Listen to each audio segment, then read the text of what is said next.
Bismillahirrahmanirrahim. Assalamualaikum warahmatullahi wabarakatuh.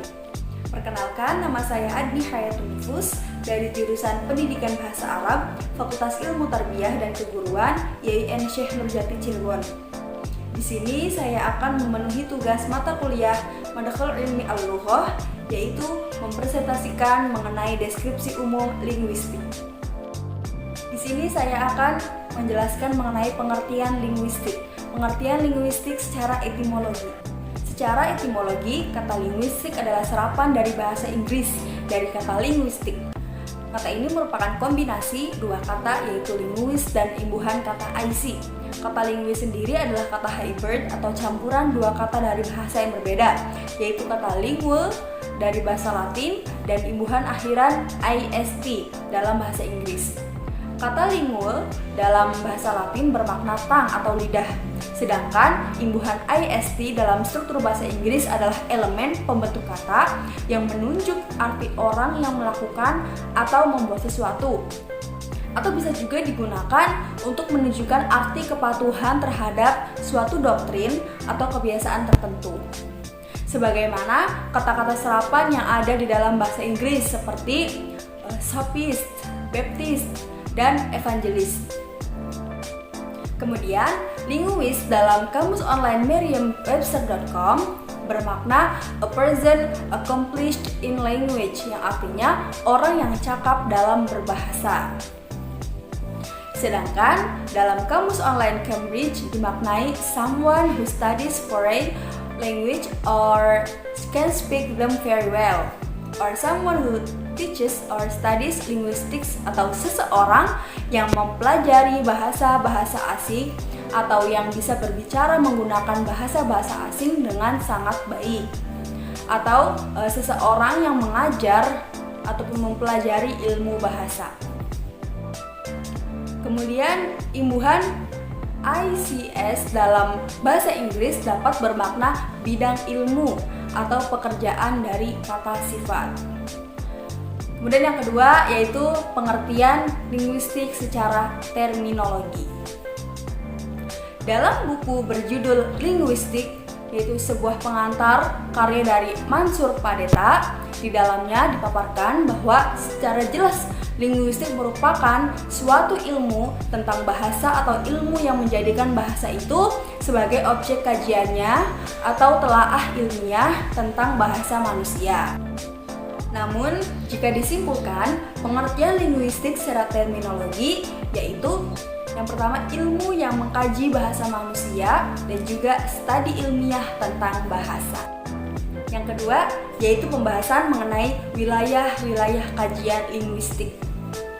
Nah, wilayah kajian linguistik yaitu meliputi dua hal. Yang pertama, mikrolinguistik. Mikrolinguistik adalah studi bahasa yang berkaitan dengan struktur sistem bahasa tanpa memperhatikan cara sebuah bahasa diperoleh. Kemudian yang kedua ada makrolinguistik. Makrolinguistik adalah bidang linguistik yang mengkaji bahasa hubungannya dengan interdisipliner dan bidang terapan. Tak hanya itu, kajian mikrolinguistik ini memiliki cabang-cabang. Di antaranya yang pertama ada fonologi. Fonologi adalah cabang linguistik yang berfokus dalam mengkaji bunyi dan sistem bunyi bahasa. Yang kedua, ada morfologi. Morfologi adalah cabang linguistik yang mengkaji struktur bentuk kata utamanya melalui penggunaan morfem sebagai bahasa pembentukan kata. Kemudian yang ketiga, ada sintaksis. Sintaksis adalah kajian tentang prinsip-prinsip dan proses penyusunan dalam sebuah bahasa. Yang keempat ada semantik. Semantik ialah studi sistematis tentang makna dari semantik dalam linguistik, yaitu studi tentang bagaimana bahasa bisa mengatur dan mengekspresikan makna. Sedangkan cabang-cabang dari kajian makrolinguistik ialah linguistik interdisipliner dan linguistik terapan. Yang pertama ada linguistik interdisipliner. Linguistik interdisipliner adalah kajian gabungan dua disiplin ilmu, yakni disiplin ilmu bahasa dengan disiplin ilmu lainnya. Linguistik interdisipliner ini meliputi yang pertama ada pragmatik. Pragmatik ialah cabang linguistik yang mempelajari hubungan antara konteks luar bahasa dan maksud tuturan. Yang kedua, sosiolinguistik. Sosiolinguistik adalah ilmu yang interdisipliner. Istilahnya menunjukkan bahwa ia terdiri atas bidang sosiologi dan linguistik. Kemudian yang ketiga ada historical linguistic. Historical linguistic merupakan studi tentang perubahan sebuah bahasa dan hal-hal yang timbul dari perubahan tersebut. Kemudian yang keempat, psikolinguistik. Psikolinguistik adalah studi tentang perilaku bahasa, yaitu bagaimana orang belajar dan menggunakan bahasa untuk mengkomunikasikan ide. Yang kelima, neurolinguistik. Neurolinguistik merupakan studi yang mengkaji hubungan antara bahasa dan otak. Kemudian yang keenam, antrolinguistik. Antrolinguistik ini merupakan cabang linguistik yang menelaah hubungan antara bahasa dan budaya. Yang ketujuh, linguistik komputasi. Ialah studi ilmiah tentang bahasa dan perspektif komputer. Yang kedelapan, stalistika. Stalistika merupakan ilmu yang menjadi mediator antara disiplin ilmu linguistik dan kritik sastra. Kemudian yang terakhir ada dialektologi. Dialektologi merupakan cabang linguistik yang secara sistematis menangani berbagai kajian berkenaan dengan distribusi dialek bahasa dengan memperhatikan faktor-faktor tertentu.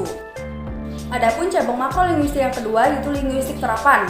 Linguistik terapan adalah cabang linguistik yang secara khusus memanfaatkan berbagai teori, metode, dan temuan linguistik lainnya untuk memecahkan berbagai masalah kebahasaan. Linguistik terapan ini meliputi yang pertama linguistik edukasional atau disebut pengajaran bahasa.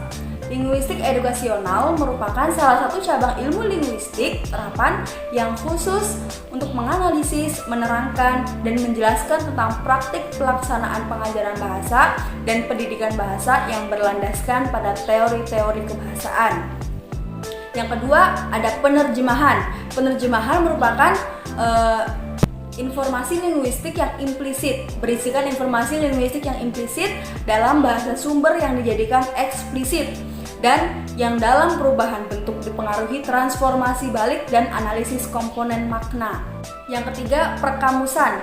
Perkamusan merupakan cabang linguistik yang berkaitan dengan penyusunan kamus, leksikografi, dan leksikologi. Kemudian yang keempat, linguistik forensik merupakan salah satu cabang linguistik terapan yang sangat berkaitan dengan hukum. Yang kelima ada terapi wicara. Terapi wicara ini mencakup metode dan teknik pengucapan bunyi-bunyi dengan tepat. Yang keenam, linguistik medis. Linguistik medis ialah salah satu cabang yang membantu bidang patologi dalam hal penyembuhan cacat bahasa. Yang ketujuh ada grafologi. Secara umum, grafologi merupakan suatu ilmu yang mendeskripsikan kepribadian dengan didasarkan pada hubungan antara pikiran bawah sadar dan tulisan tangan. Dan yang terakhir ada mekanolinguistik. Mekanolinguistik mencakup penggunaan linguistik dalam bidang komputer dan usaha untuk membuat mesin penerjemah atau pemanfaatan komputer yang lainnya.